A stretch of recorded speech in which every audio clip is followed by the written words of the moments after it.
Apun debas maya, nit kadar sema, tite maputa, ni wesefiana, ai kana debas maya akbar a.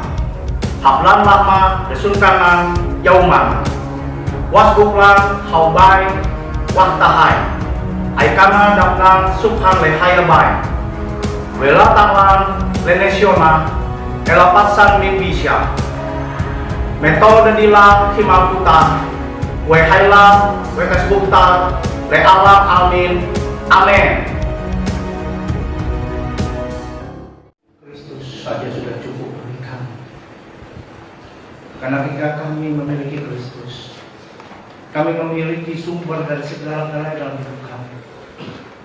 Dan saat ini kami mau belajar di bawah kakimu. Kami mau belajar mengenai doa yang Engkau ajarkan langsung kepada murid-muridmu 2000 tahun yang lalu, dan yang kini diwariskan kepada kami, orang-orang percaya yang hidup di zaman akhir ini.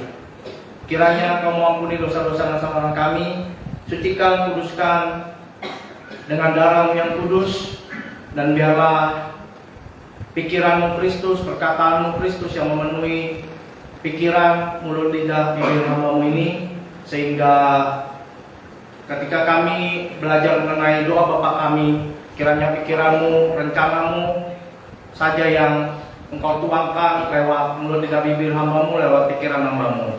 Dan kami berdoa juga buat teman-teman Desmuder di tempat ini. Kiranya teman-teman Desmuder juga Engkau urapi dengan kuasa Roh Kudus, Engkau lembutkan, Engkau bajak hati mereka, Engkau berikan pikiran Kristus, sehingga mereka dapat menerima kebenaran firman yang akan hamba-Mu tabur malam ini, sehingga firman-Mu dapat bertumbuh dan berbuah dalam kehidupan kami 30, 60, bahkan 100 kali ganda. Dalam nama Yesus yang siap mendengarkan firman Tuhan, katakan amin. Haleluya. Haleluya. Kita mau belajar apa? Doa Bapa kami. Haleluya. Kita langsung buka dari Matius 6 lagi. Matius 6 ayat 9 sampai 13. Doa Bapa kami pertama kali diucapkan Tuhan Yesus dalam bahasa Aram. Nah, teman-teman Desmuder harus mengetahui info ini. Ketika Tuhan Yesus berbicara dengan murid-muridnya, mereka sesungguhnya Tuhan Yesus berbicara dalam bahasa Aram. Tetapi ketika Tuhan Yesus sedang berada di sinagog, ingat ya ceritanya ya, yang dia buka gulungan kitab, terus ada gulungan Yesaya, terus Roh Tuhan ada padaku. Dia sedang berbicara dalam bahasa Ibrani. Nggak dikuisin, nggak dikuisin Tom. Entar. Tanya menurut Tom, bisa kapan ya? Nggak. Entar. Ini masih banyak loh. Ini masih ratusan. Ya, kita dulu. Matius 6 ayat 9. Kita nggak baca ini ya, nggak baca sampai habis dulu ya. Ya, karena itu berdoa demikian, Bapa kami yang di sorga. Doa Bapa kami pertama kali diajarkan oleh Tuhan Yesus dengan menyuruh murid-muridnya memanggil Bapa kami yang di sorga. Kenapa? Karena Tuhan Yesus ingin murid-muridnya mengenal Bapa yang di sorga itu sebagai pribadi yang baik, bahkan terbaik sepanjang masa, pribadi yang bertanggung jawab sepanjang masa. Kita lihat ayatnya. Kita buka dari Kejadian 3. Kejadian 3 berbicara mengenai manusia jatuh ke dalam dosa. Gara-gara bersalahan. Buah apa? Pohon pengetahuan yang baik dan jahat. Kita lihat ayatnya yang ke 21. Cindy kalau baca Kejadian 3:21.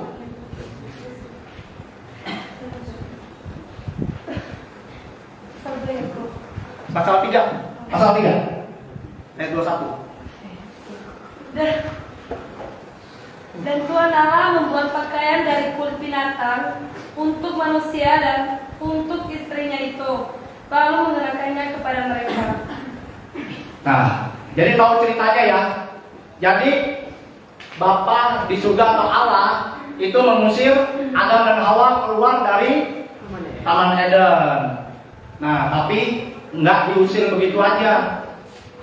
Allah memotong binatang, membuat pakaian dari kulit binatang. Kenapa? Karena saat itu manusia telanjang. Waktu itu mereka nggak pakai baju tapi penuh kemuliaan Allah. Ketika manusia jatuh dalam dosa, kehilangan kemuliaan Allah. Jadi mesti dikasih penutup badan supaya tidak malu. Nah, menurut kalian Bapak itu tanggung jawab gak dalam hal ini, cerita ini? Bertanggung jawab. Satu. Kedua, ini pendapat saya sendiri, supaya Adam dan Hawa kagak masuk angin. Ya coba aja. Kalau nggak pakai baju lama-lama bisa masuk angin. Nah, ini cuma intermezzo doang. Tapi yang pasti Bapak kita adalah Bapak yang paling bertanggung jawab. Nah, yang kedua, kenapa Bapak di surga itu pribadi yang terbaik? Kita lihat Lukas 15. Ada yang tahu ceritanya mengenai apa? Perumpamaan anak bungsu. Lukas 15 ayatnya yang ke berapa ya? Yang berapa ya? 11. Yang ke 20. Thomas tolong baca. Lukas 15 ayat 20. Lukas 15 ayat 20. Maka bangkitlah ia dan pergi kepada bapaknya. Ketika ia masih jauh, ayahnya telah melihatnya, lalu tergelaklah hatinya oleh belas kasihan. Ayahnya itu berlari mendapatkan dia, lalu merangkul dan mencium dia. Haleluya, thank you Thomas. Sekarang kita bayangin, ceritanya ini anak bungsu jatuh miskin, kerja sebagai penjaga kandang babi. Akhirnya dia berpikir, aduh enak ya orang hamba-hamba di rumah bokap gue nih, mereka gemuk-gemuk, makan tercukupi. Akhirnya memutuskan untuk balik kampung atau mudik. Nah, kita ambil kesepakatan dulu. Dari kandang babi sampai ke rumahnya kira-kira makan waktu berapa lama kalau jalan kaki? Ya nggak ada duit lo ya buat nyewa keledai ya. Dari 2 bulan lah. Kira-kira sebulan dan kalau sebulan. 2 bulan ya. Thomas, selama 2 bulan itu anak bungsu ketemu WC umum nggak? Emang di WC mana zaman dulu? Ya, maksudnya. Berarti dia mandi nggak 2 bulan itu? Jadi mandi. Oh iya, mandi sungai. Jangan mandi. Padang banyak tuh. Padang apa? Padang Pasir. Nah, terus nyampe nih masih jauh, belum nyampe rumah nih. Ayahnya melihat itu anakku, dia langsung kita pakai nama Acong deh, langsung dia lari. Ya contoh,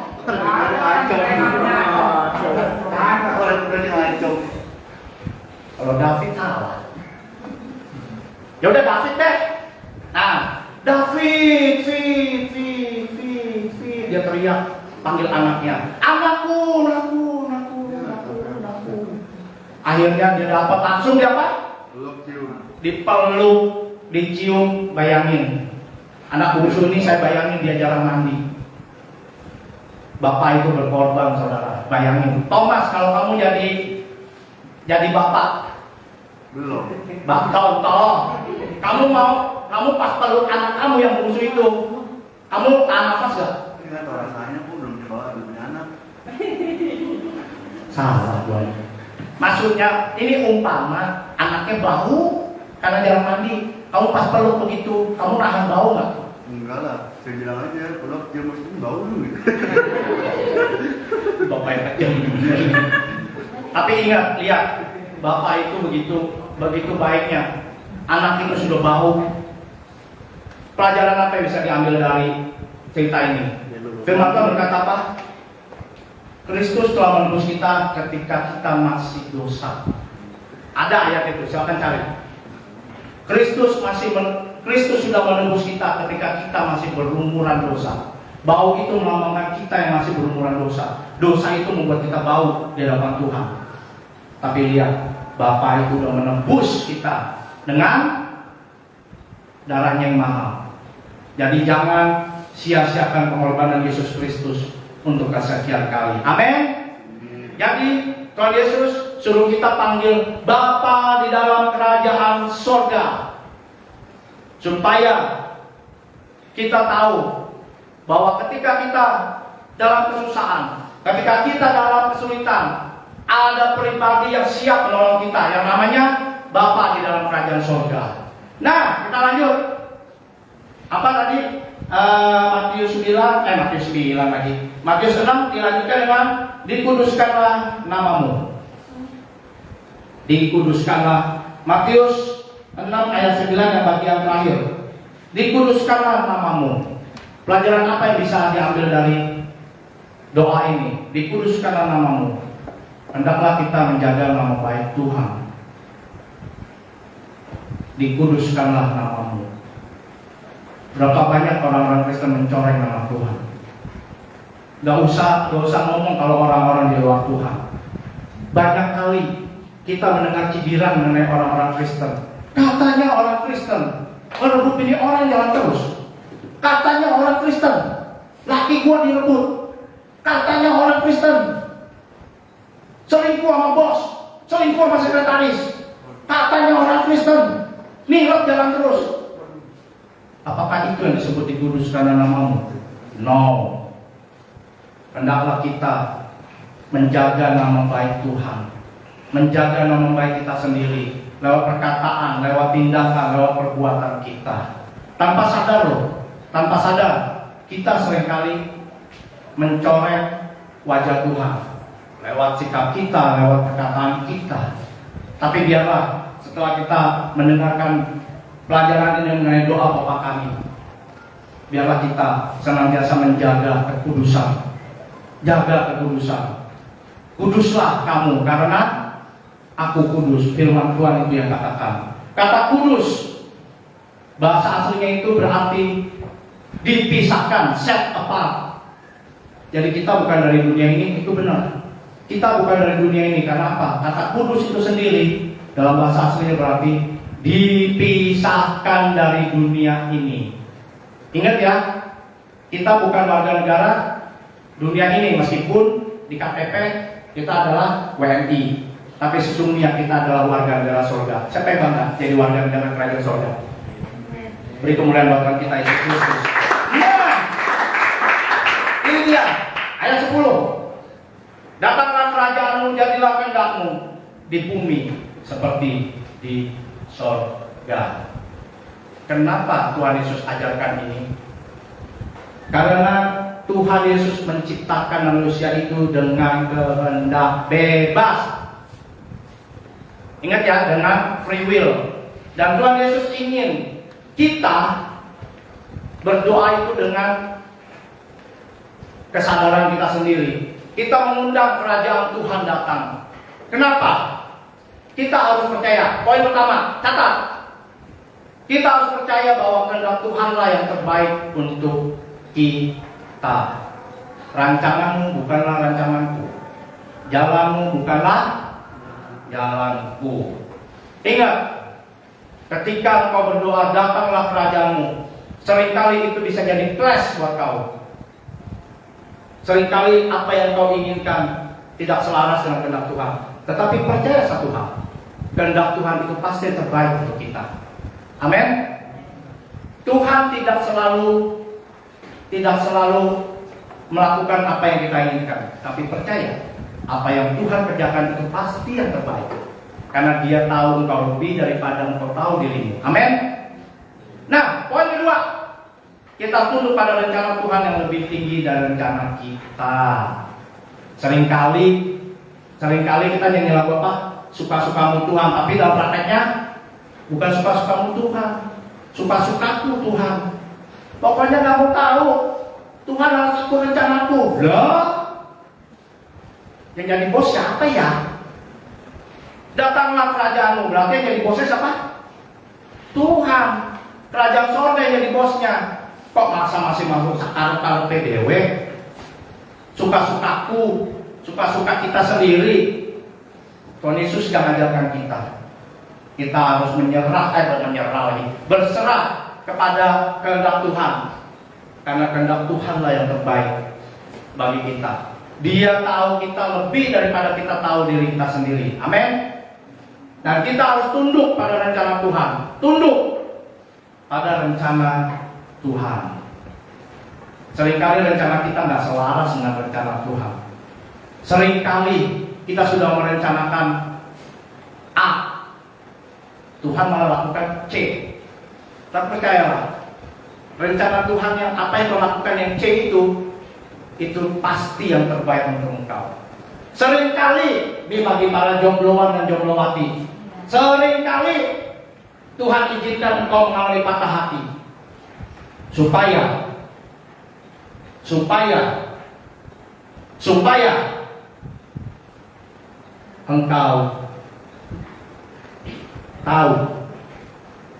engkau tahu bahwa pasanganmu yang sekarang itu bukanlah pasangan terbaik dari Tuhan. Amin, Thomas. Amin. Ingat ya, seringkali Tuhan mengizinkan kita patah hati supaya kita tahu bahwa pasangan yang sekarang itu, ini masih pacaran loh ya, bukan udah suami istri ya. Kalau suami istri udah gak ada gigi mundur lagi. Ini masih para jombloan jomblowati. Pacarmu itu bukanlah yang terbaik dari Tuhan. Saya udah patah hati berapa kali. Jadi saya bisa ngomongkan hal itu. Ya baru 5 kali lah patah hati. Ya sakit, tetapi Tuhan seringkali mengizinkan sakit di hati itu supaya mengajar kita bahwa kehendak Tuhan itu yang terbaik.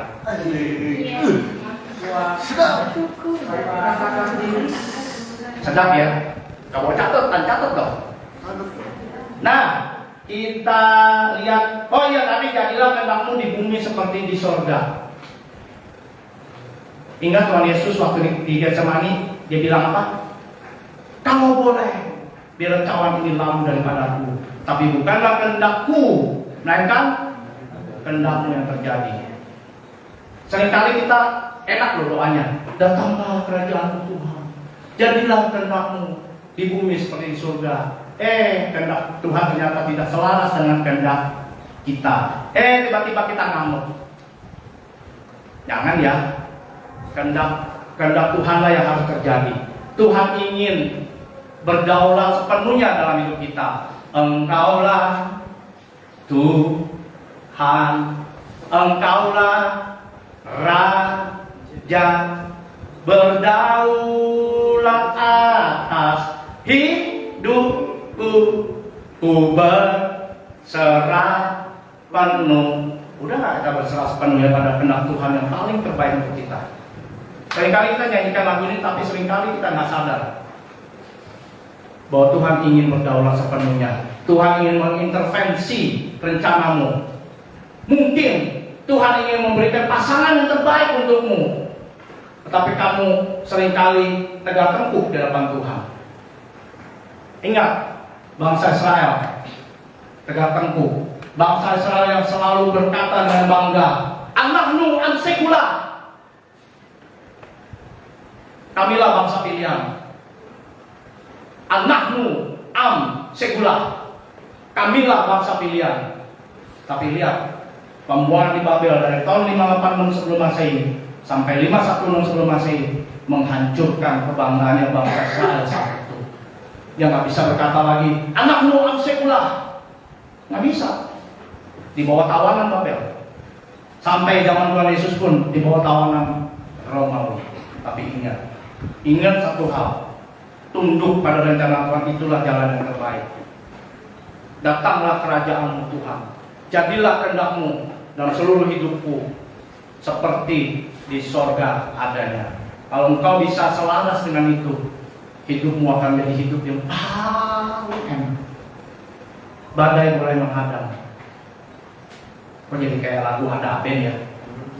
Badai boleh menghadang, tetapi ingat, ketika kita selaras dengan kehendak Tuhan, hidupmu damai. Damai bukan berarti jalan tol ya, bukan ya. Hidup itu, damai itu akan terasa indah waktu ada badai yang menerpa hidupmu. Semakin tinggi kedudukanmu, angin semakin kencang. Amin. Tapi kalau kau melekat hatimu pada Tuhan, ingat satu hal, hidupmu akan damai. Karena damai yang diberikan Tuhan bukan seperti yang diberikan oleh dunia ini. Tapi damai yang diberikan Tuhan itu abadi adanya, kekal adanya. Amin. Nah, ini dia. Mana tadi ya? Oh iya, Matius 6 ayat 11. Rizka tolong baca. Matius 6 ayat 11. Maklum kaget dia tadi. Amin. Nah, kalau di bahasa Indonesia kan apa? Berikanlah kami pada hari ini makanan kami yang secukupnya. Saya akan bacakan Matius 6 ayat 11 dalam bahasa Aram. Hablanlah ma dasungkanan jauh mana? Itu dalam dialek Aram Timur. Kalau dalam dialek Aram Barat berbunyi hablanlah mo dasungkanan jauh mono. Saya ingin menggarisbawahi dua kata, yaitu kata lama dalam dialek Aram Timur atau kata lahmo dalam dialek Aram Barat, dan juga kata yaumana atau yaumono. Kata lama itu berarti makanan. Nah, yang menarik kata yaumana atau yaumono itu artinya keseharian, dari hari ke hari.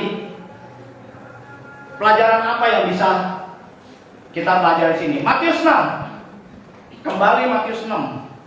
Ayat yang ke mana ya? Ayat yang ke-32. Perwin, tolong baca.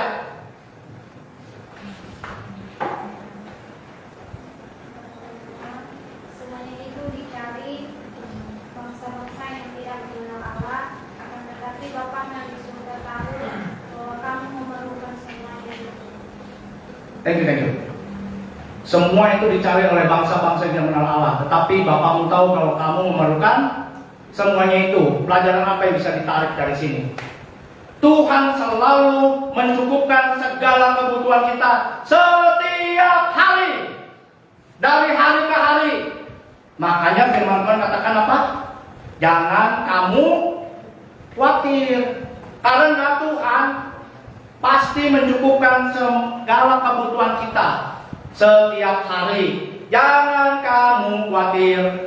Burung di udara dia pelihara setiap hari. Jangan kamu khawatir. Bunga di padang dia hiasi setiap hari. Jangan kamu khawatir. Apa yang kau makan minum pakai setiap hari. Jangan kamu khawatir. Bapa di surga memelihara. Katakan amin. Setiap hari. Oh ya, setiap hari. Untuk para jombloan dan jomblowati, sekali lagi, jangan kamu khawatir akan jodoh kalian. Ada setiap hari yuk. Setiap hari lagi. Jangan kamu khawatir akan jodoh kalian, karena Tuhan pasti akan pertemukan kalian dengan jodoh kalian pada waktunya, waktu Tuhan. Yang single katakan amin. Yang single nggak ada. Aduh. Sekali lagi, jangan kamu khawatir akan jodoh kalian, karena kalian pasti akan dipertemukan dengan jodoh kalian pada waktunya. Yang single katakan amin. Kayak ragu-ragu amat ya. Jangan kamu khawatir, burung di udara pasang-pasangan, katakan amin. Pernah nggak dengar burung atau guguk atau kucing ngomong nih sesama temen dia, gua galau nih, sampai hari ini kok gua masih belum ketemu pasangan. Pernah nggak dengar kucing, dengar apa guguk, dengar apa kelinci, dengar burung? Nggak pernah kan? Atau dengar itu apa? Kingkong atau gorila? Aduh bro, gua galau nih bro, sampai bisa segini kok gua belum dapet pasangan sih bro. Nggak pernah kan? Binatang aja diciptain pun pasangan, makanya jangan khawatir. Jangan khawatir. Semua itu dicari oleh bangsa-bangsa yang tidak mengenal Tuhan. Jauh mana? Setiap hari.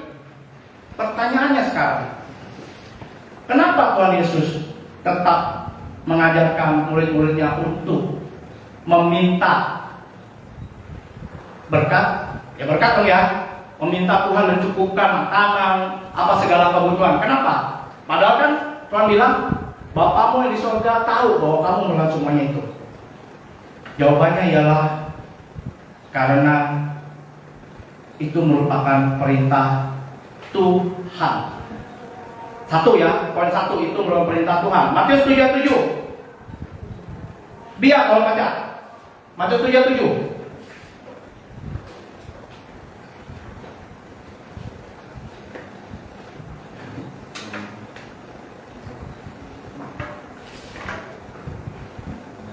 Matius 7 ayat 7. Mintalah maka akan diberikan kepadamu, carilah maka kamu akan mendapat, ketoklah maka pintu akan dibukakan bagimu. Iya. Nggak usah jauh-jauh. Thank you dia. Nggak usah jauh-jauh. Sebagai seorang bapak ngelihat sepatu anaknya bolong atau apa mangap, pasti timbul apa? Belas kasihan ya. Tapi terkadang bapak itu pengen anaknya minta. Kenapa? Supaya menciptakan apa? Hubungan yang intim anak dan bapak. Kalau anak segi nggak? Kalau minta sama bapak, mudah, nggak ada segi-segian. Anak sama bapak. Kalau anak minta sama tetangga, ya pasti segi. Malu, tapi kalau anak minta sama bapak itu wajar. Karena orang tua sendiri begitu juga. Mintalah maka kamu akan berikan. Minta sama bapak di surga. Tapi ingat ya, mintanya jangan yang neko-neko. Tuhan, saya minta biarlah malam ini nomor togel tembus 4 nomor. Jangan dikabulin lah. Karena yang kamu minta itu satu, melanggar perintah Tuhan. Yang kedua untuk memuaskan hawa nafsu. Dan kalau nomor togel, saya ingat dulu Om Timothy pernah cerita. Nggak tahu kalau dia Palvin pernah nggak waktu itu di pemamaran kita. Waktu itu doa Selasa masih ya sudah hari Selasa dulu zamannya Opa. Ada satu orang wanita, dia datang berdoa dulu kan masih 1 jam. Dari jam 6, jam 7 udah pulang. Ternyata wanita itu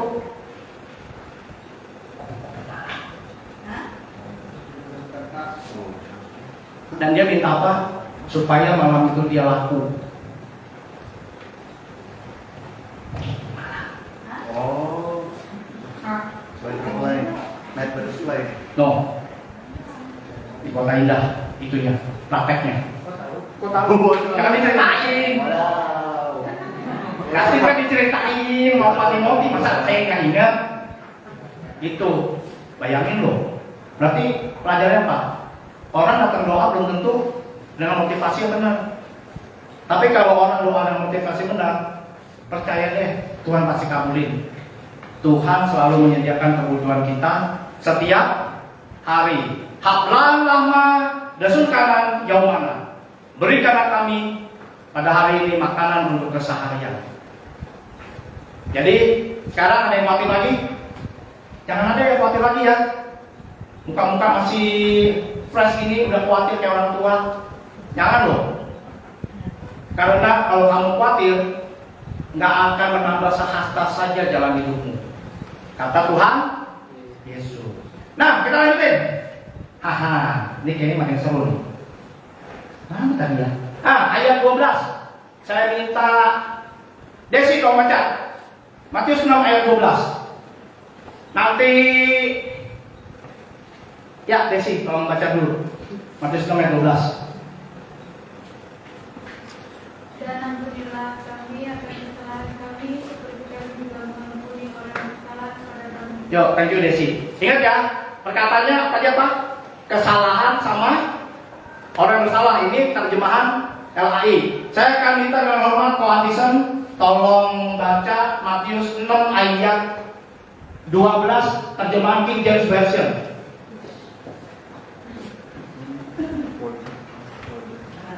Kita akan lihat perbedaannya. Tadi apa? Kesalahan sama orang yang bersalah. Ayo, Koantisen. And forgive us And forgive us our debt our debts as we forgive as we forgive our debt. our debtors. Terjemahannya kira-kira begini. Dan ampunilah kami akan hutang-hutang kami, sebagaimana kami telah mengampuni orang-orang yang berhutang pada kami. Nah, loh, apa hubungannya hutang sama pengampunan? Teman-teman listener gak akan ngerti akan hal ini kalau kita tidak mengerti konteks asli yang dipakai oleh Tuhan Yesus. Kita harus lihat kembali bahasa aslinya yang dipakai oleh Tuhan Yesus. Saya akan bacakan Matius 6 ayat 12 dalam bahasa Aram. Wasbuklan Haubain Wahtahain Aikana Dabenan Subhan Le Hayabain. Itu dalam dialek Arab Timur. Kalau dialek Arab Barat bunyinya Wasbuklan Haubain Wahtahain Aikano Dabenan Subhan Le Hayabain. Ada kata Dabenan and Dobenan. Kata Dabenan merupakan gabungan kata de dan habenan. Kata hobenan, kata dobenan itu merupakan kata de dan hobenan. Kata habenan atau hobenan itu sendiri berarti kesalahan sekaligus hutang. Kata habenan atau hobenan itu berarti kesalahan dan juga hutang. Di mana? Dalam alam pikiran Israel kuno, orang yang menyimpan kesalahan orang lain disebut atau dianggap sebagai orang yang berhutang. Contoh, Thomas melakukan kesalahan pada saya. Karena saya menyimpan kesalahan Thomas, kalau dalam alam pikiran Israel kuno, saya justru disebut atau dianggap sebagai orang yang berhutang, dan saya harus mengembalikannya dalam bentuk pengampunan, alias saya ampuni kesalahannya Thomas. Itulah kenapa dikatakan dalam terjemahan King James Version itu hutang-hutang dan orang-orang yang berhutang. Karena King James Version menerjemahkannya langsung dari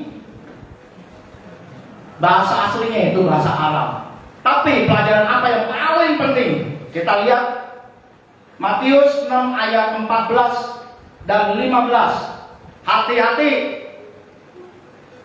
Hati-hati. Siapa di sini tahu umur kalian sampai berapa? Gak ada yang tahu kan? Safira kamu baca Matius 6 ayat 14 dan 15.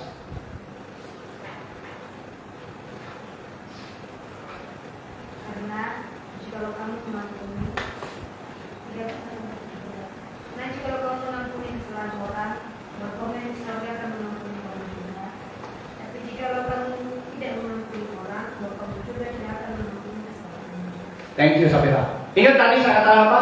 Kristus telah menebus kita, Allah telah menebus kita ketika kita masih berdosa. Dosa-dosa kita itu udah parah banget. Yang kata orang nggak bisa diampuni, udah dibayar tuh sama Tuhan Yesus. Jadi kalau misalnya si Ezra melakukan kesalahan sama si Thomas. Tiba-tiba si Thomas tekek si Ezra. Itu namanya bocengli. Kamu sudah diampuni, kenapa kamu malah cekek teman kamu? Padahal kesalahannya gak ada apa-apa dibanding dosa-dosamu.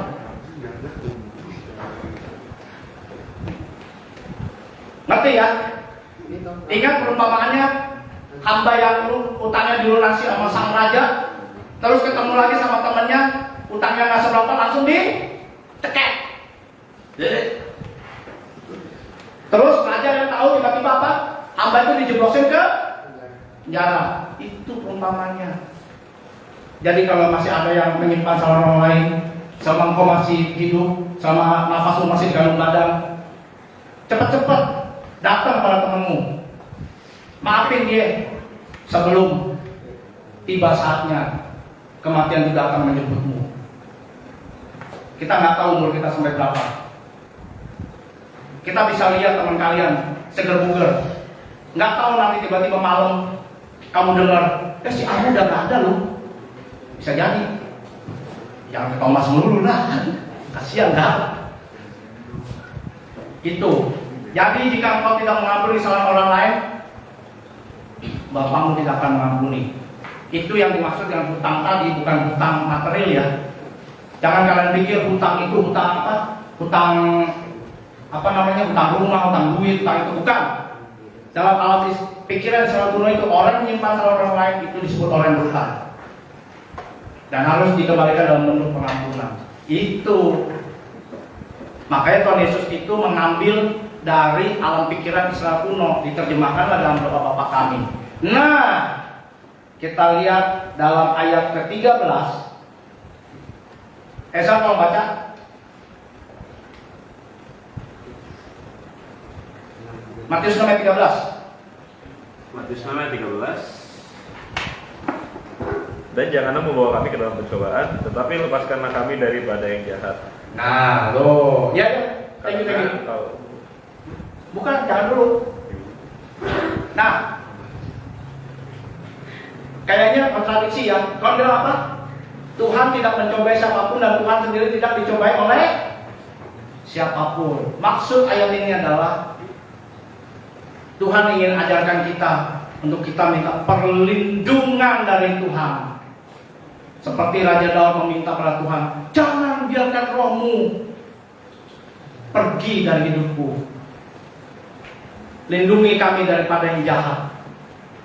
Kita nggak tahu kan, yang jahat ini bukan berarti mesti setan loh ya. Karena bukan firman Tuhan sih sebenarnya. Dalam pertemanannya itu apa? Musuh yang paling kejam adalah teman baik. Kita nggak tahu yang jahat siapa. Ya pasti setan jahat tuh pasti. Itu udah harga mati tuh. Tapi maksudnya, ketika ada yang mau jahatin kalian, Tuhan sanggup lindungi kalian dengan berbagai cara. Saya kesaksian, waktu saya SMA kelas 3, kan waktu itu sempat tuh namanya bolos kan. Sini ada yang pernah bolos? Siapa yang nggak pernah? Tahu siapa yang nggak pernah tuh kata Eza? Ini jujur tuh. Aduh, saya kemarin tulis dah kalau nggak aku kasih dan ini. Nah, jadi ceritanya saya dulu masih ada McD ya, Gajah Mada ya. Makan, minum, dikasih minum. Teman saya heran untuk minum. Saya biasa aja. Terus teman saya bilang, lu nggak kenapa-napa? Saya jadi heran. Lah, emang kenapa? Ternyata minum itu dikasih obat, saya minum biasa aja. Nggak mabok, nggak apa. Itulah kalau Tuhan bisa melindungi kita dari yang jahat. Bayangin loh, kalau saya sampai teler, apa kata dunia? Dijual, saya laku dijual. Tuh, ada mau beli juga tuh, kata Kodet.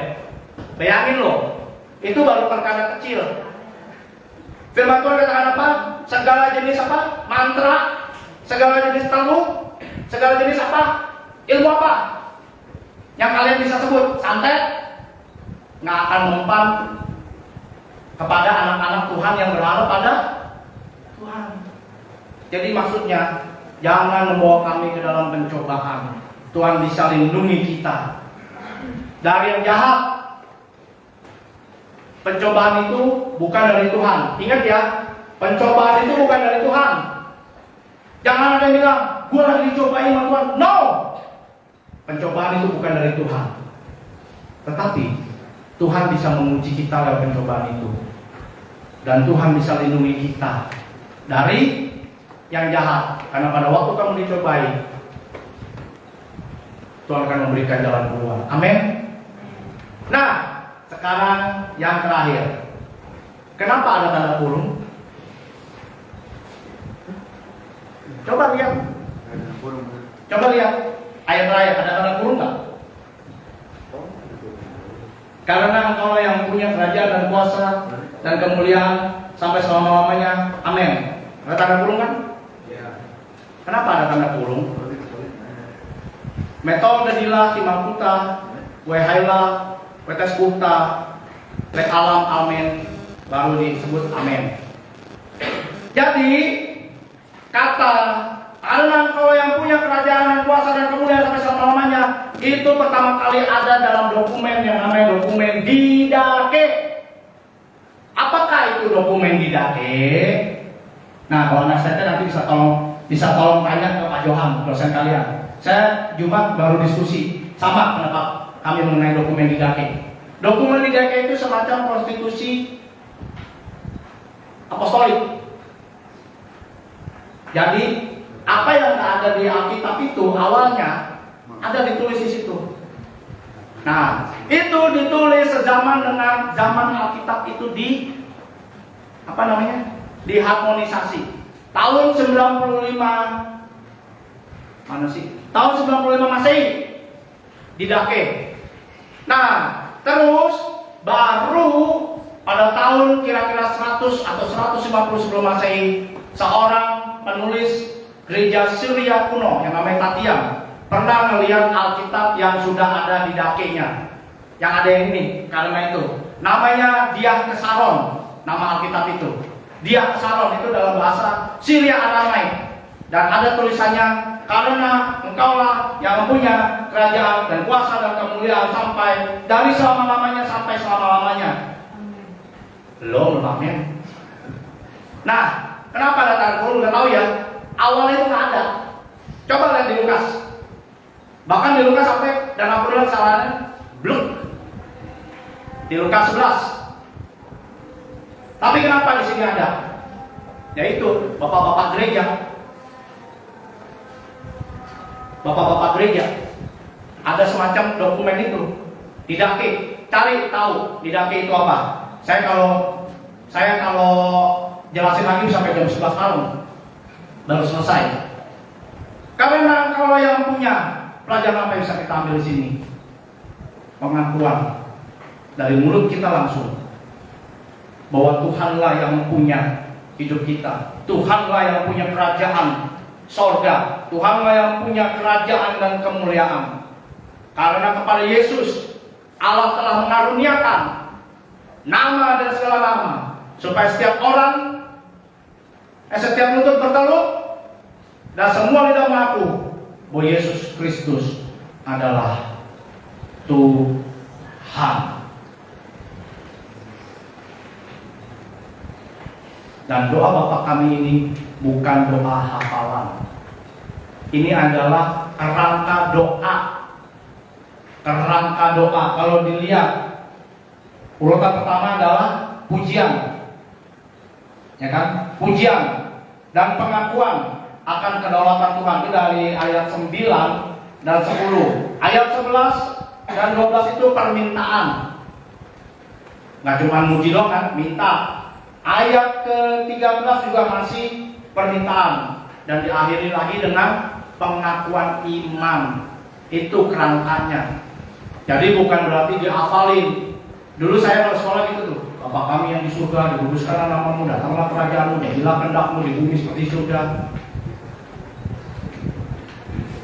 Kalau dalam bahasa ininya Abu Nubasmayan, di Kadar Shema, itu bukan dihafal, tetapi itu biarlah dipraktekkan dalam kehidupan kita sehari-hari. bahwa Tuhan mau berdaulat atas kehidupan kita. Tuhan mau mengambil alih hidup kita sepenuhnya. Tuhan mau mengintervensi rencanamu. Kalau rencanamu itu ternyata menghancurkan dirimu, Tuhan bisa putar balikan lewat berbagai cara. Itu dia. Dan ingat, jangan kamu khawatir, karena semua dicari oleh bangsa-bangsa yang mengenal Allah, tetapi Bapamu yang di surga tahu bahwa kamu untuk sembah. Dengan kata lain, Tuhan pasti mencukupkan segala kebutuhan kita. Amin. Amin. Dan ingat, pengampunan itu hukumnya wajib. Bukan sunnah, hukumnya wajib. Kalau kau tidak mengampuni, Bapamu di surga tidak mengampuni. Kalau kamu mati saat ini, kamu belum mengampuni orang, kamu akan jawab sendiri. Saya tidak mau jawab. Itu urusanmu dengan Tuhan. Dan ingat, selalu minta perlindungan Tuhan, karena hanya Tuhan yang sanggup menjaga kita dari segala yang jahat.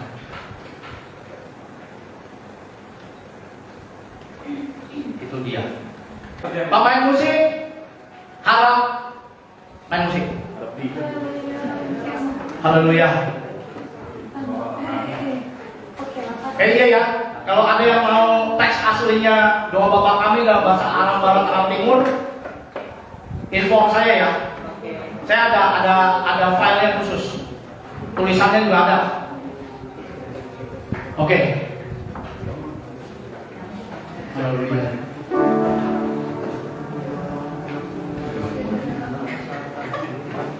Iya, musik mana? Jangan main.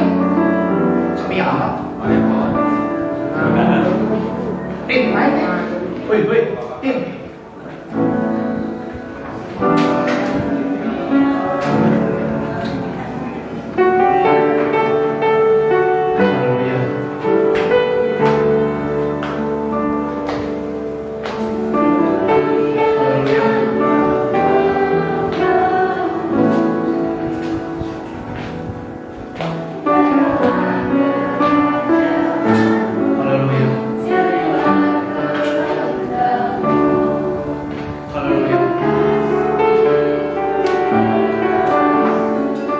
Terima kasih Bapa.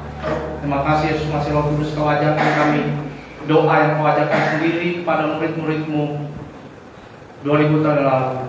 Dan kini Kau wariskan kepada kami, anak-anak-Mu ya Bapa, umat percaya, yang percaya pada Yesus Kristus, orang-orang percaya. Bapa, kami mau Engkau berdaulat sepenuhnya atas kehidupan kami. Mungkin kami tidak mengerti apa rencana-Mu, tapi kami percaya kehendak-Mu yang terbaik dalam kehidupan kami.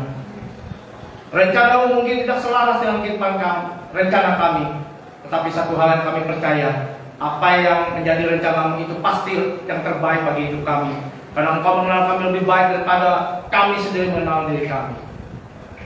Engkaulah yang mempunyai kuasa, kerajaan, kuasa, dan kemuliaan dari selama-lamanya sampai selama-lamanya. Dan biarlah firman-Mu yang disampaikan oleh hamba-Mu yang jauh dari kata sempurna ini dapat berbuah dan menjadi jawaban bagi kehidupan kami sekarang maupun hari-hari yang akan datang. Kami percaya Roh Kudus, Engkau senantiasa memakai kami semua, Engkau senantiasa berbicara lewat firman-Mu ini, menjawab setiap kebutuhan kami, lepas pribadi. Dan biarlah firman-Mu senantiasa tertanam, berbuah 30, 60, bahkan 100 kali ganda dalam hati kami, dalam hidup kami. Logos menjadi rema dalam hidup kami. Dalam nama Yesus yang diberkati oleh firman Tuhan, katakan amin. Untuk Mas Mayu, Nek Kadasmo, Tite Maputo, Newe Seviono, Aikano de Bas Mayo Oparo, Hablahno da Sungkoran Yaumono, Wasbuklan Haubain Watohai, Aikano Domnang Sumhan Le Hayobai Lotaklan Le Lesiono Elopasolan Divisio Neto Danilo Himaputo We Hailo Metasputo Le Olam Momin Amen.